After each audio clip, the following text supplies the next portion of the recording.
राहुल गांधी का एक सिपाही है बिहार में, सांसद भी है। उसने आज भरे मन से ऐसा लगा जैसे तेजस्वी यादव को एक टास्क दे दिया। हालांकि आप में से कुछ लोग नाराज हो जाएंगे क्योंकि आप लोगों में से कुछ लोगों का मानना है कि मैं आज जिस नेता की बात करने जा रहा हूं वो नेता स्वघोषित सिपाही है, खुद से मान लिया है कि वो राहुल गांधी का है। राहुल गांधी उसको नहीं मानते, लेकिन वो कम से कम समर्पित तो नजर आता है कांग्रेस के प्रति। वो व्यक्ति, वो नेता, वो सांसद मोह भंग होने के बावजूद, तमाम स्थितियां उसके खिलाफ हो जाने के बावजूद निर्दलीय तौर पर लड़कर चुनाव जीतता है और उसके बाद कम से कम कांग्रेस की आइडियोलॉजी से जुड़ाव तो रखता है।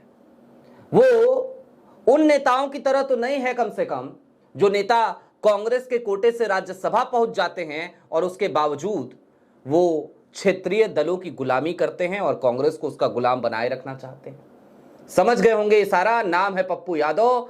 आज भरे मंच से पप्पू यादव ने लालू यादव के हाथ जोड़े, लेकिन टास्क तेजस्वी को थमा दिया। बड़ा मजेदार कारनामा किया है आज, लिहाजा इसका विश्लेषण बेहद जरूरी है। नमस्कार, मैं स्वप्निल और आप मुद्दा देख रहे हैं। दोस्तों, आगे बढ़े उससे पहले वही छोटी सी अपील। मुद्दा इन दिनों एक विशेष आर्थिक संकट से जूझ रहा है। इसके पीछे दो प्रमुख कारण हैं।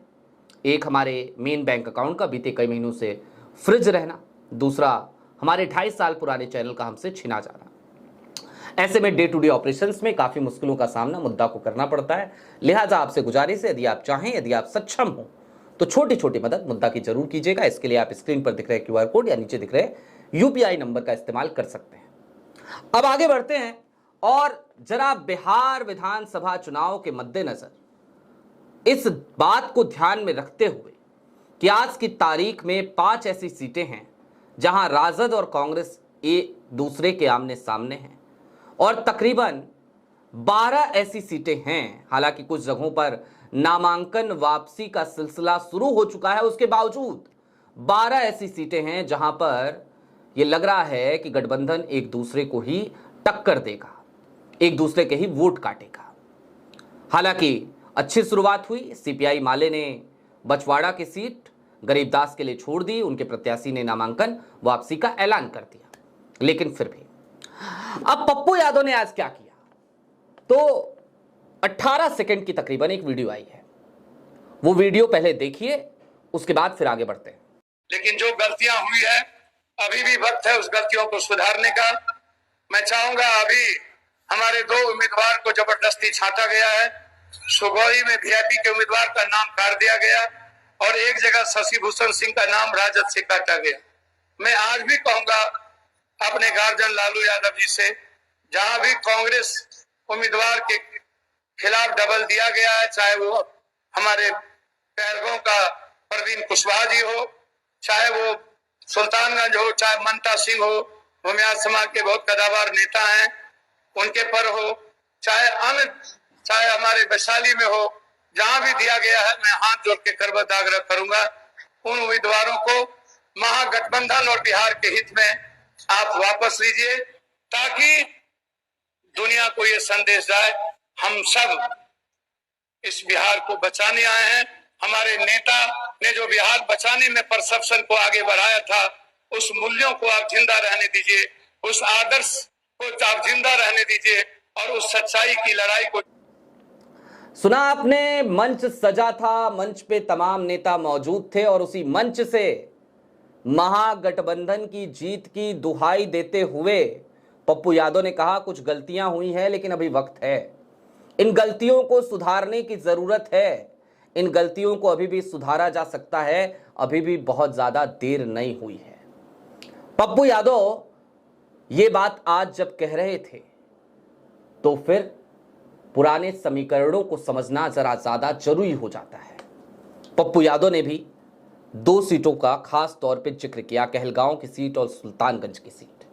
ये 2 सीटें जिनका जिक्र मैं लगातार कर रहा हूं जब से RJD का वो लिस्ट आई, RJD की 143 उम्मीदवारों की, कहलगांव की सीट और सुल्तानगंज की सीट। और खास तौर पे मैं जोर दे रहा हूं सुल्तानगंज की सीट पर। कहलगांव से प्रवीण कुशवाहा हैं, सुल्तानगंज सीट से ललन कुमार यादव हैं, राहुल गांधी कि पसंदीदा नेताओं में से एक, युवा नेताओं में से एक, टैलेंट हंट से खोजे गए नेता ललन कुमार यादव, इन दोनों के खिलाफ आरजेडी अपने प्रत्याशियों का ऐलान कर चुकी है। पप्पू यादव ने आज से तकरीबन एक दिन पहले इस बात का भी ऐलान कर दिया था कि कांग्रेस को अब देखना चाहिए, अपना रास्ता खोजना चाहिए, कांग्रेस को फैसला लेना चाहिए। और गंगा में यूं भी बहुत पानी बह चुका है। सवाल यह भी है कि आखिरकार आरजेडी की वजह से कांग्रेस खुद तो नुकसान उठा ही रही है, क्या वो अपने सहयोगियों को भी नाराज करती रहे? मसलन जेएमएम नाराज हुई, वो तो बात इतर है कि हेमंत सोरेन अच्छे दोस्त थे राहुल गांधी के, तो मामला ठीक हो गया। पप्पू यादव भी नाराज हो सकते थे जब लोकसभा चुनाव के दौरान पूर्णिया की सीट कांग्रेस के खाते में नहीं दी गई। पप्पू यादव निर्दलीय लड़े, चुनाव जीते, जीत कर आए। आज आप कह लीजिए कि वो स्वघोषित रूप से कांग्रेसी हैं, कांग्रेस उनको अपना मानती ही नहीं है, मान रही होती तो टिकट दिया होता, ये आप कह सकते हैं। लेकिन फिर भी पप्पू यादव कांग्रेस के प्रति समर्पित हैं। इससे इतर जो लोग आज की तारीख में पप्पू यादव पे सवाल उठाते हैं, उन लोगों की करनी क्या रही? कल की तारीख में मैंने आपको दिखाया था देर शाम को, अखिलेश प्रसाद सिंह के बेटे आरजेडी के प्रत्याशी को वोट देने की बात करते हैं लालगंज सीट पे, और कहते हैं कांग्रेस के प्रत्याशी को वोट मत दीजिएगा, आरजेडी के प्रत्याशी को वोट दीजिएगा। अखिलेश प्रसाद सिंह खुद राज्यसभा सांसद हैं। आकाश सिंह वो चुनाव लड़ चुके हैं महाराजगंज से, टिकट दिया था बकायदा पार्टी ने उनको, हार गए, जीत नहीं पाए, सीट नहीं निकाल पाए, लेकिन आज कांग्रेस को हराने की बात कर रहे हैं। अब ऐसे लोगों से तो बेहतर है पप्पू यादव, कम से कम वो हराने की बात तो नहीं कर रहे, वो लड़ने की बात कर रहे हैं, अड़ने की बात कर रहे हैं, और जहां जरूरत पड़ती है वहां पर झुकते हुए नजर आते हैं। इस वीडियो में आपने सुना होगा पप्पू यादव ने क्या कहा। पप्पू यादव ने कहा, मैं गुजारिश करना चाहता हूं, मैं अपील करना चाहता हूं अपने गार्जियन से, अपना अभिभावक बताया लालू यादव को। वोट अधिकार यात्रा के दौरान याद है आपको, पप्पू यादव पूर्णिया में जब जनता को संबोधित कर रहे थे गाड़ी से, तो उन्होंने तेजस्वी यादव को अपना नेता कहा था। उन्हीं तेजस्वी यादव को जिनके इनसिक्योरिटी की वजह से पप्पू यादव को टिकट नहीं मिल पाया और निर्दलीय लड़े। अब दोस्तों चलते चलते एक बार फिर जरा इन स्थितियों को समझिए, और बार बार आपको लग रहा होगा कि यार एक बोरियत सी हो गई है, रोज यही बात क्यों सुने, लेकिन सुननी पड़ेगी। और आज बात पूरे देश के परिप्रेक्ष्य में करूंगा मैं कांग्रेस के। कांग्रेस क्या है? एनजीओ है क्या? नहीं ना, पॉलिटिकल पार्टी है। क्या कांग्रेस इन राज्यों में कभी नहीं रही, इसका कभी वजूद नहीं रहा क्या? जवाब है नहीं। जब देश आजाद हुआ तो देश के कोने कोने में कांग्रेस का वजूद था, लेकिन कांग्रेस का वजूद सिमटता क्यों चला गया? और तमाम रीजनल पार्टी जो आज हैं, वो किसके वोट बैंक के ऊपर अपने अस्तित्व को आज ले आकार दे पाई है? जवाब है कांग्रेस के वोट बैंक पर। तो वही कांग्रेस आज क्या उन राजनीतिक दलों से ये नहीं कह सकती, इस बात की उम्मीद नहीं रख सकती कि अगर हम गठबंधन में हैं आपके साथ तो चलिए आप बड़ा भाई रहिए, लेकिन सम्मानजनक सीटें दीजिए और ऐसी सीटें दीजिए जो सीटें हमारी परंपरागत सीट हैं। यही तो कह रही है कांग्रेस, और यही कह रही है तो रीजनल पार्टीज को दर्द हो रहा है। रीजनल पार्टीज का दर्द तो एक तरफ, कांग्रेस में बैठे उन तमाम गद्दारों के पेट में दर्द हो रहा है जो कांग्रेस को चाहते हैं कि रीजनल पार्टीज की गुलामी करती रही कांग्रेस। लेकिन हां, आज की तारीख की कांग्रेस पहले वाली कांग्रेस अब रही नहीं। आज कांग्रेस में निर्विवाद रूप से सबसे बड़ा नाम क्या है? जवाब है राहुल गांधी। और राहुल गांधी गठबंधन की राजनीति के इतर भी काम करने के लिए जाने जाते हैं। राहुल गांधी आज की तारीख में कांग्रेस के उस पुराने वजूद को फिर से उसे लौटाना चाहते हैं। वो चाहते हैं कि कांग्रेस अब फिर से अपने पैरों पर खड़ी हो, देश के कोने कोने में एक बार फिर कांग्रेस की आइडियोलॉजी पहुंचे। और राहुल गांधी कम से कम कांग्रेस से लोगों को फिर से जोड़ने में काफी हद तक कामयाब भी साबित हुए हैं। वोट अधिकार यात्रा की भीड़ याद है आपको? उसके बाद तेजस्वी यादव ने भी एक यात्रा निकाली थी। दोनों यात्राओं की भीड़ में जमीन आसमान का अंतर आपको नजर आ रहा होगा। दूसरी तरफ राहुल गांधी खुली जीप में तपती दोपहरिया में लोगों से मिलते जुलते चलते थे, बीच में मोटरसाइकिल चलाते थे, बुलेट पे चलते थे, संघर्ष करते थे, पसीना बहाते थे। यहां लालू के युवराज एसी बस में बैठकर चलते थे।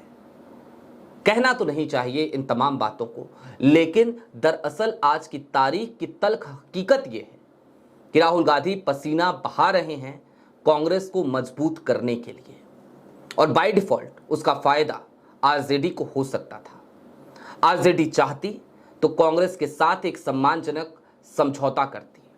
आरजेडी चाहती तो कांग्रेस को कम से कम उसकी परंपरागत सीटें देती और जिताऊ सीटें देती।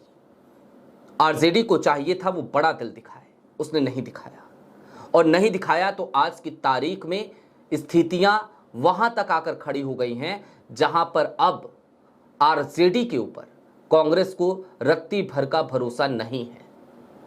आज पप्पू यादव ने अपील तो जरूर करी है, लेकिन क्या इस अपील का कोई प्रभाव पड़ेगा तेजस्वी यादव पर? इसका जवाब भविष्य के गर्भ में नहीं है, मैं आपको अभी बता देता हूं।